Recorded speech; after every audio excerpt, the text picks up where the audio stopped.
কিন্তু হাসনাতদের কষ্ট করতে হয়নি। হাসনাত সার্জিস তারা সরকারের প্রতিনিধি হিসেবেই ছিল এই আন্দোলনে। আন্দোলনে আমরা সবাই কম বেশি ভূমিকা রাখছি। পুলিশের হয়রানি, মামলা হয়রানি সব কিছু সবার ক্ষেত্রেই কম বেশি ছিল। কিন্তু হাসনাতদের কষ্ট করতে হয়নি। হাসনাত সার্জিস তারা সরকারের প্রতিনিধি হিসেবেই ছিল এই আন্দোলনে।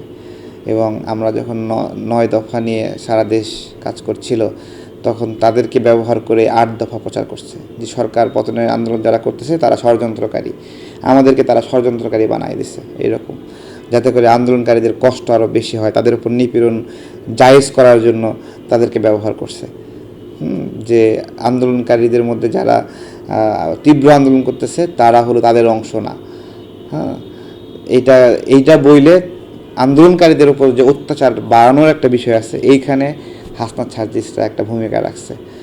তো এইটা হলো তাদের থেকে আমাদের পার্থক্য।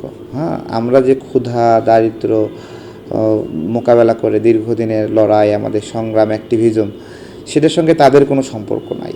তারা আগেও তো লীগের সঙ্গে ছিল, আবার এই ট্রানজিশনের পরে আবার বেটার একটা এনভায়রনমেন্ট, এটাই আর কি। সুবিধাবাদী মানুষগুলো সবসময় তার সুবিধা জায়গাটা খুঁজে নেয়, মানুষকে বুঝায়, জনগণকে বুঝায়, একভাবে বুঝুম বাজুম বুঝ দিয়ে তারা মহান হয়ে থাকে।